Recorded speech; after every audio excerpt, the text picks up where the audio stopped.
जब आप तारीख के अवराक को पलटते हैं और सफ़हात पर गौर करते हैं तो एक ऐसा वाक़या आपकी नज़रों के सामने आता है कि जो दिल को दहला देने वाला है और नसीहतों से भरा हुआ है और हर मुतकब्बिर के तकब्बुर को तोड़ देने वाला है। ये वाक़या है असहाब फील का, जिनको अबरहा का लश्कर भी कहा जाता है। और ये वाक़या है उस बादशाह का जो यमन और हबशा की सरजमीनों का बादशाह था।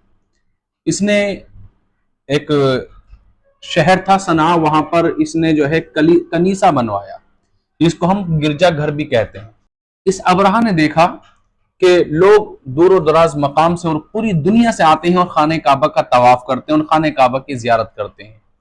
तो इसके दिल में ख्याल पैदा हुआ कि एक कनीसा बनवा दिया जाए, एक गिरजाघर बनवा दिया जाए कि जिस तरह से लोग खाने काबा की तरफ आते हैं उस तरह से कनीसा और गिरजाघर की तरफ आए और उसका भी तवाफ करें। तो इसने सना के अंदर एक गिरजाघर बनवाया और इसने दुनिया भर में यह ऐलान करवा दिया कि अब मक्का मुकर्रमा जाने की कोई जरूरत नहीं है, काबे का तवाफ करने की कोई जरूरत नहीं है। अब आए और जो मकाम सना में जो कनीसा है इसकी जियारत करें, इसका तवाफ करें।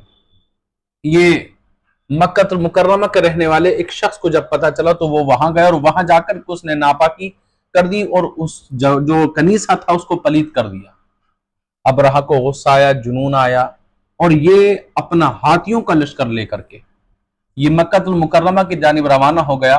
और मक्कातुल मुकर्रमा से बाहर इसने जो है अपने लश्कर का पड़ाव डाला और मक्के के अंदर जो मक्के के रिहायशी लोग थे, उनके जो जानवर थे और उनकी जो चीजें उनको सहूलत पहुंचा सकती थी, उन चीजों को इसने जो है वो कैद कर लिया अबरहा ने। और खाने काबा का एक तरीके से कह सकते हैं मक्के का मुहासरा कर लिया, घिराव कर लिया।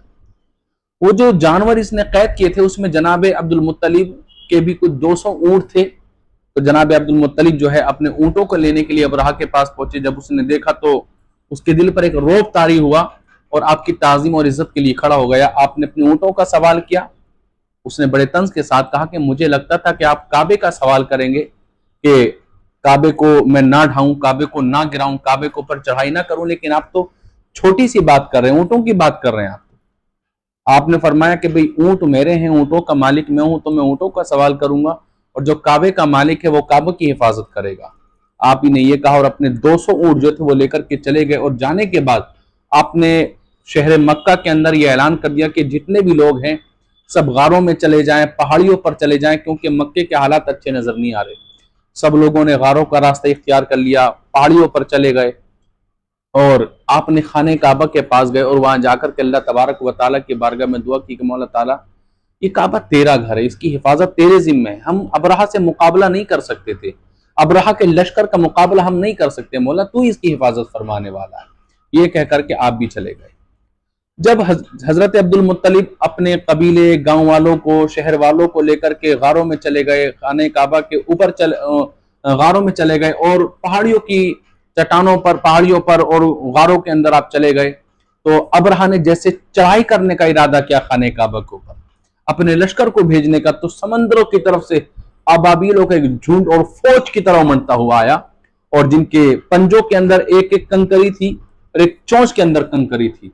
उन्होंने अबरहा के लश्कर पर कंकरियां बरसाना शुरू कर दी और उन कंकरियों का वार ऐसा होता था कि सिपाहियों के सरों पर जो लोहे की खूद होती है, टोपी जो होती है, उसको चीरती हुई, जिस्मों को चीरती हुई, हाथियों को चीरती हुई, उस तमाम लश्कर को एक खाए हुए भूसे की तरह बना दिया।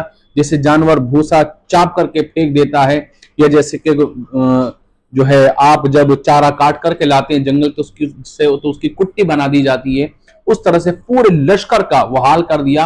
और एक बात मैं आप लोगों को और बता दूं, और वो ये है कि जो कंकरियां अबाबीलों की चोंचों से आई थी, जो कंकरियां अबाबीलों की चोंचों से आई थी, हर कंकर पर मरने वाले का नाम लिखा हुआ था। अल्लाह तबारक व तआला ने फरमाया अलम तरा कैफ फ़अल रब्बुका बिअस्हाबिल फील, ए महबूब आपने नहीं देखा कि हमने हाथी वालों के साथ क्या किया। आप देखें इसके अंदर कितना प्यारा नुक्ता है, कितनी प्यारी बात है। आप ए महबूब आपने नहीं देखा कि हमने हाथी वालों के साथ क्या किया।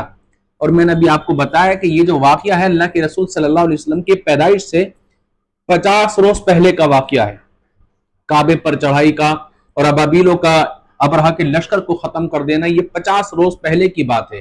50 रोज के बाद में रसूल अकरम अलैहिस्सलातु व तस्लीम की विलादत हुई। तो अब आप देखें, अल्लाह फरमा रहा, क्या महबूब आपने नहीं देखा? तो कोई भी कह सकता है, या मैं भी आपसे कह सकता हूं कि ये बात तो उससे कही जाती है ना जो देखा हुआ होता है, जो उस वक्त में मौजूद होता है। अल्लाह फरमा रहा महबूब आपने नहीं देखा, तो कोई भी कह सकता है खुदावंद कुद्दूस महबूब पाक सल्लल्लाहु अलैहि वसल्लम तो उस वक्त तक पैदा नहीं हुए थे, तो फिर ए खुदा तू क्यों कह रहा है कि ए महबूब आपने नहीं देखा? तो इसका जवाब एक मिलेगा कि वही अव्वल, वही आखिर, वही जाहिर, वही बातिन। जब नहीं था तब खुदा था, और खुदा ने अपने नूर से अपने महबूब को पैदा फरमाया। पूरी कायनात में सबसे पहले अगर कोई चीज हुई है तो फिर वो अल्लाह रब्बुल इज्जत ने अपने महबूब को पैदा फरमाया है।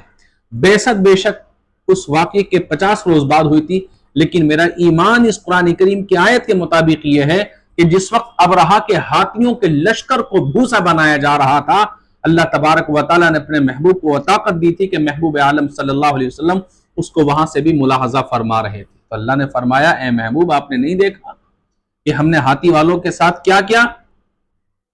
अलम यजअल कैदहुम फी तदलील, और उनकी जो साजिशें थी, उनका जो मकर व फरेब था, उसको तबाह बर्बाद न कर दिया।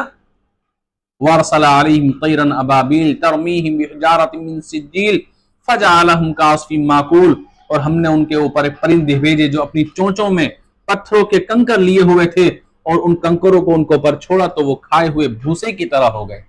ये वाकया असहाबी फिल के नाम से भी मशहूर है, जिसकी जो है पस मंजर हुजूर सऊदुल्लाह फाजिल मुफ्ती नईमुद्दीन साहब मुरादाबादी रहमतुल्लाह अलैह ने, मेरे दादा पीर रहमतुल्लाह अलैह हैं आपने जो है अपनी किताब खज़ाइनुल इरफान जो तफसीर है कंजुल ईमान की, उसके अंदर भी इसको नकल फरमाया है।